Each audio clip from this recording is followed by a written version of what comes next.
What's up, guys? So today I want to bring to your attention the CCIE practice labs. And I'll be honest with you, I know about this resource for, I don't know, when it was in demo or trial phase.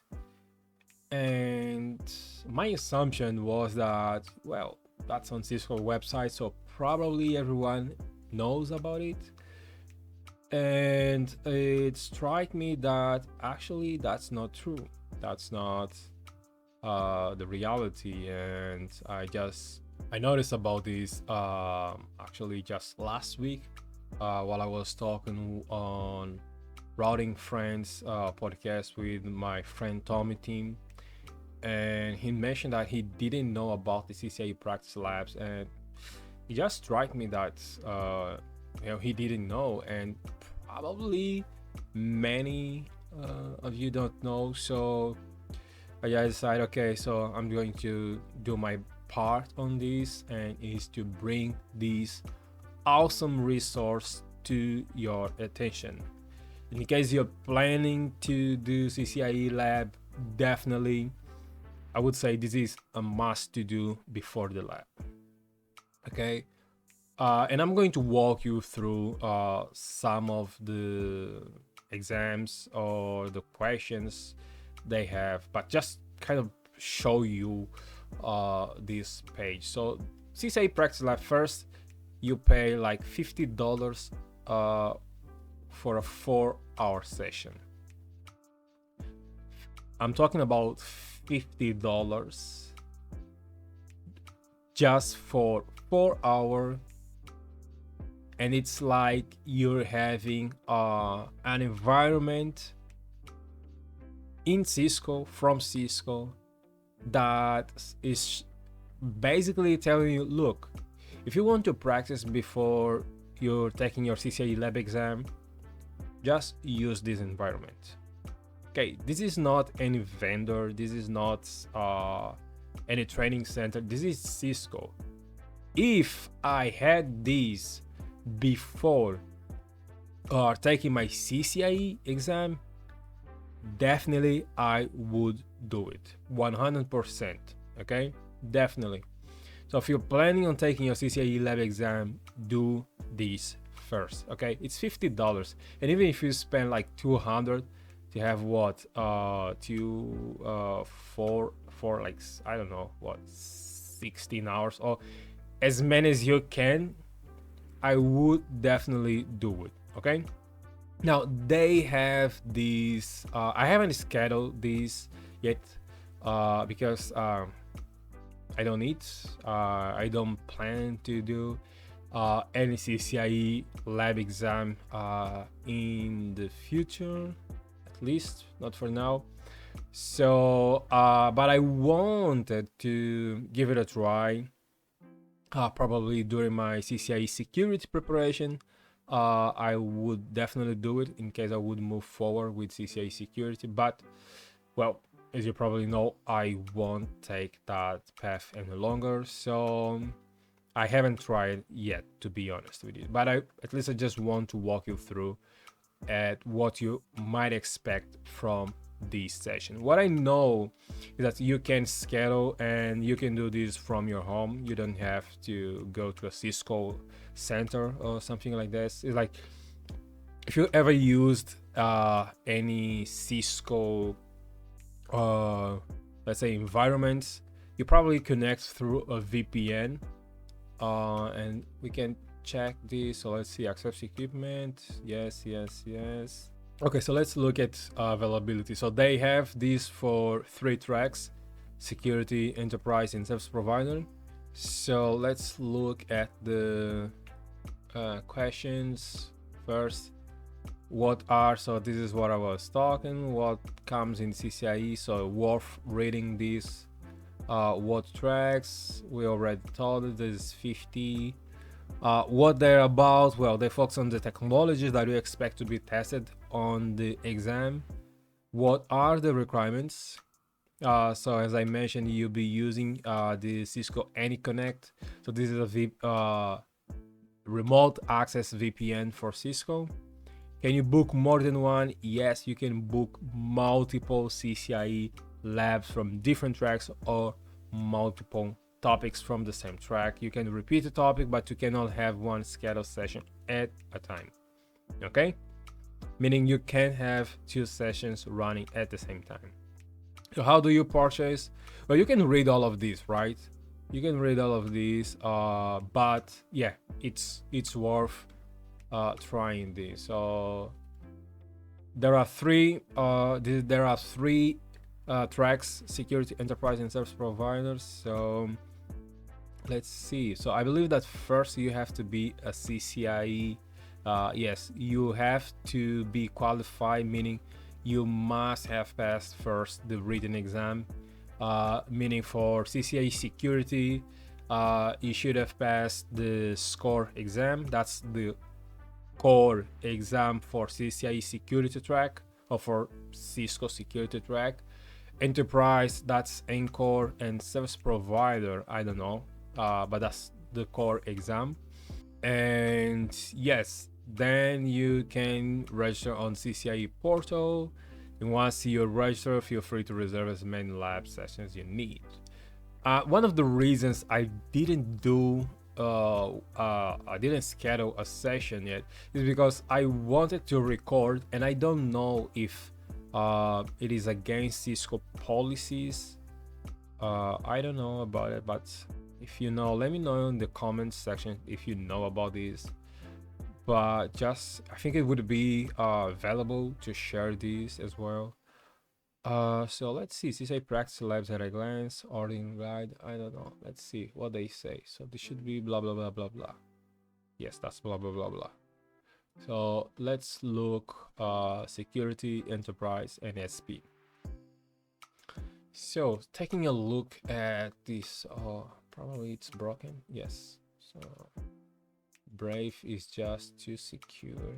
That breaks the website. Okay, so let me refresh this as well. So CCIE secure. So let's start with one that probably should be easier for me. That's the enterprise. As you probably know, Cisco Enterprise will be updated, but don't worry, I already covered this. You can find the video what I mentioned about this in the video description. So let's see. Well, they will cover this, but that's not what I want to see. That's not what I'm looking for. There is a page. Let's see if I can find this page for you. No, that's not the one. Let's see, should be practical exam topics. So that's not what I want. So let me go back and search for CCIE and practical lab. Yeah, see what we can find. So okay, so probably this is the one. No, that's not. Let's see, CCIE practical. Oh, that's not what I want. So give me a minute.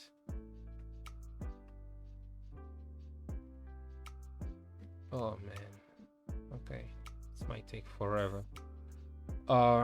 Let's see, enterprise and CCIE practical. Is it this one? Yeah, that's the one. That's the one I want to see.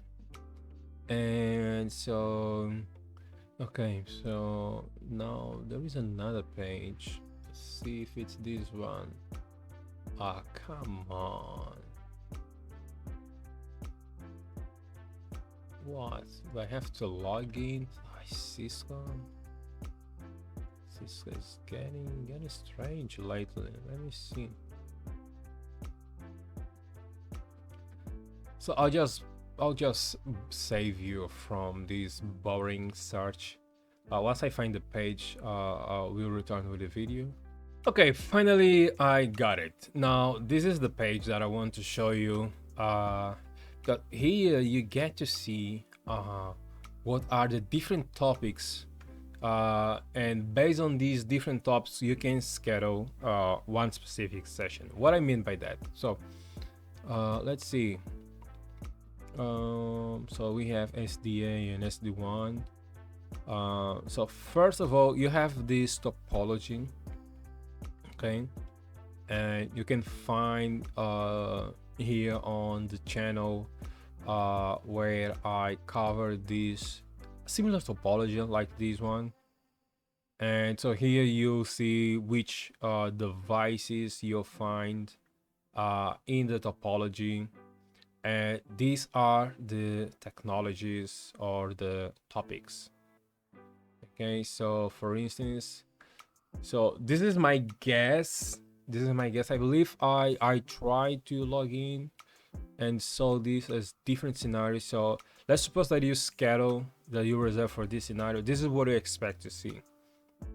So this focus on basic intra-VPN, inter-VPN routing in SD1 include onboarding 2V edge routings, creating a set of VPNs across branch 1, 2, and 3. So they should be 1, 2, and 3. So here you have SD1 environment, and here you have a hybrid environment, and here you only have traditional networking. So you're expected to deploy V edges. And let's see, running OSPF v2 on the service side, bring up BGP peerings with SPs on transport side, and default routing and direct internet access within the VPNs. If you took one of my live training sessions for SD1, that should be easy peasy for you. So this scenario would be too easy for you. That's a guarantee. One thing that I know is that you don't have questions, but there are requirements that they expect you to solve. So that would be really awesome if I could just show that to you. I don't know. Let me know if you want to see this. Probably we can schedule a private session or so. For scenario 2, let's see. Intermediate routing and application aware. I believe that's routing lab, and probably no, I didn't do this on the live session, but those who took the my SD1 course, I cover application aware routing there as well. Now focus on intermediate complex routing SD1, including application aware routing, includes setting up BGP on transport or SPF, inter VPN route leaking. Yes, that should be easy as well. Transport preference, mapping different types of traffic to different transports, simple traffic shaping and filtering, and focus on headquarters. So meaning that you start tricking here at the headquarters, and branch 1, 2, 3 locations working primarily on SD1. Okay, so that should be kind of easy as well. Intermediate routing and security lab. Now focus on intermediate blah blah blah. So you have BGP, you have ACLs, zone-based firewall. So security, it's also covered, and then you have start. So here they focus mainly on SD1 and traditional routing. Now scenario 4 and 5 you start covering SDA. Now SDA, that's software defined access.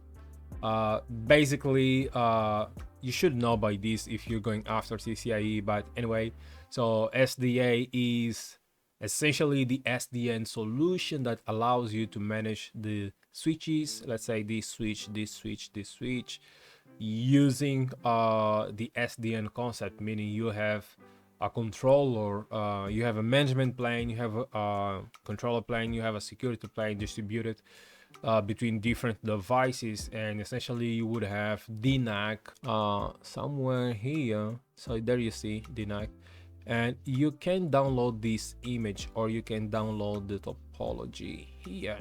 So cool, from Cisco, right? Thanks Cisco. As you can see, this is actually a high quality image, so you can download. But yes, so that's your DNAC, and DNAC is the solution that allows you to manage the switches remotely. So meaning you should be able to manage those switches. So let me close this. Now back to SDA. So now you're covering SDA. You include basic underlay configuration, So you cover, so eyes you wouldn't configure, I believe so, but DHCP, DNS, and NTP, yes, definitely you have to do this on SDA, or essentially on DNAC.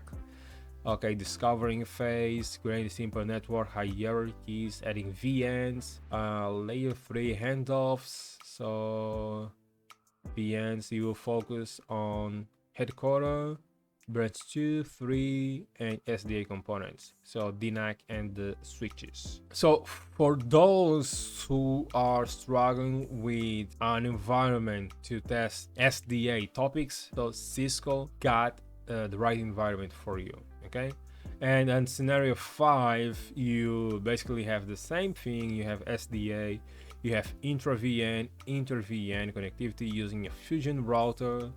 Again, if you're going after CCIE, you should be familiar with those requirements, or at least this terminology.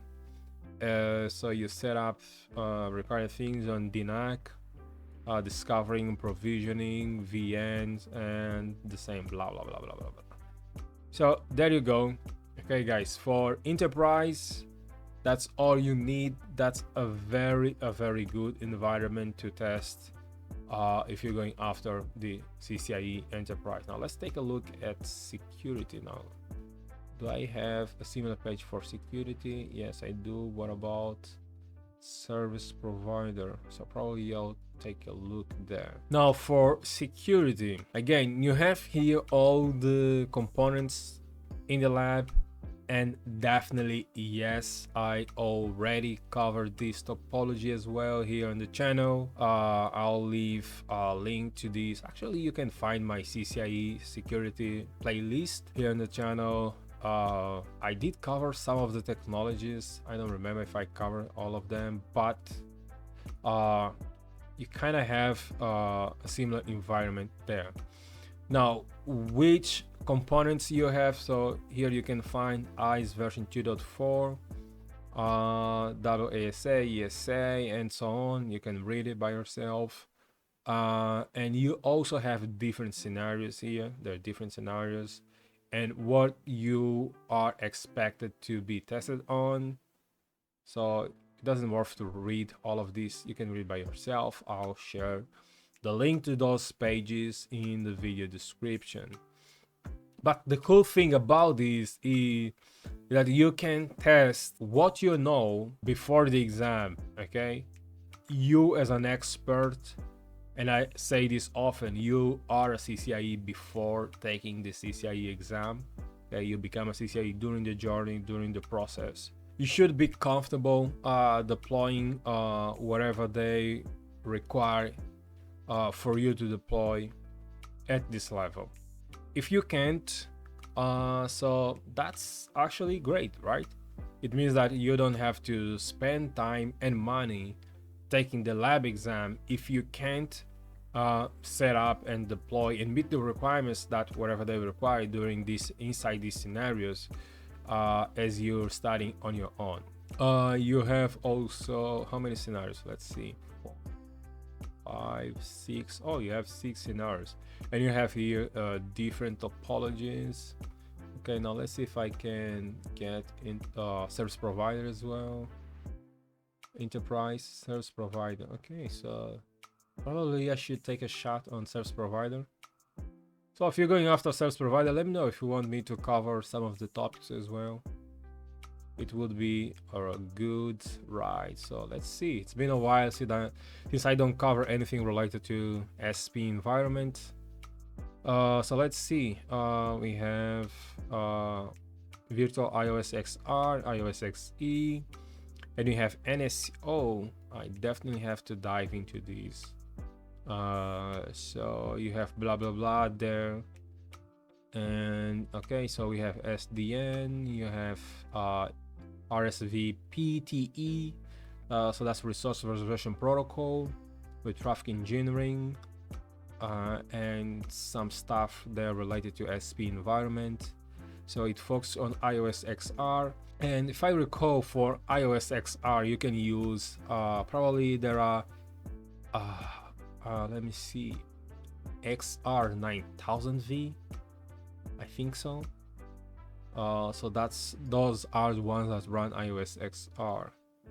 And so for CE and route reflectors, they run iOS XE. So okay. Now the one thing, if you try to set up this lab on your own, iOS XR devices, they consume a lot of RAM. Now let's see for NS. Oh, and one more thing, so you don't have to spend on hardware requirements. Okay, you'll be using Cisco environment. And here we can see the topology.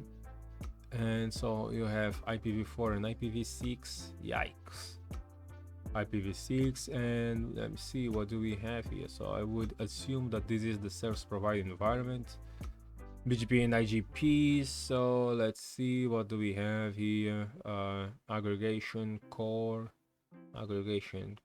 So this should be what? Another SP. So that should be a larger SP. That should be a smaller SP probably. And here you have L2 VPN, L3 VPN. So there should be some clients there. Yeah, connecting to aggregation devices. And then you should have probably L2 VPN between those border devices on SP. So here yes, as I was saying, so these are 9000 V, and should be using the version 732 and also Ubuntu. Okay, and here you have also the scenarios. Okay, and different technologies covered for SP environment, virtual private wired services, QoS, R, and what else? So you have core routing, you have services, you have security, you have MVPN, so that's multicast VPN, and you have automation and assurance, and you can find the topologies there. Okay, so there you have, guys, 3 practice lab environments for you from Cisco directly to your computer, so that you can practice, and definitely it worth taking the shot. If you can deploy, I believe that the most beneficial one would be to be inside an environment that I believe it looks like what you might expect on the exam day. I don't know, I haven't tried yet, and even if I try, I wouldn't be allowed to tell you if it really looks like the exam or not. But if it's coming from Cisco, I would definitely try it. And there is also another resource from Cisco that I want to share with you. So give me a second, will you? Because I have to get this from another browser. And if you are a CCIE candidate, you definitely, and I'm saying this is a must for you, you have to consume, I don't mean watch, okay, consume this playlist, okay, the CCIE certification training videos. This is a must for any CCIE candidate. Trust me, this is gold. This is gold. If you're really serious about going after your CCIE, you have to watch this playlist. This is directly from Cisco, and there are so many hints, so many key points that they share, that it will make your preparation much easier. Now, how easy? Well, I can tell, right? But during my preparation, Cisco didn't have this kind of resources that they are providing now. Okay, so I had to figure out on my own, what to use, how to use, because Cisco didn't have that time. So now Cisco is giving you, look, CCIE certification training videos for CCIE candidates. If you want to take the CCIE lab exam, watch this before anything else. Don't watch Netflix or anything. Watch this, and when you feel confident about it, you're really clear about this, then try some things, try hands-on, okay? Test yourself before going directly to the exam, right? It's going to cost you what, 50 bucks, 100 bucks, 200, it doesn't matter, okay? Unless you live in Belgium or live in USA close to CCIE lab exam center, how much you'll be saving, okay? How much stress you'll be saving if you use those resources before taking the lab exam, okay? It's priceless. So use it, and if you try to use it, let me know. I want to know about your experience. Give me some feedback on this, and please share with anyone else that you know that is also taking the same journey towards CCIE. So I hope you found this video useful. Until the next time, adios.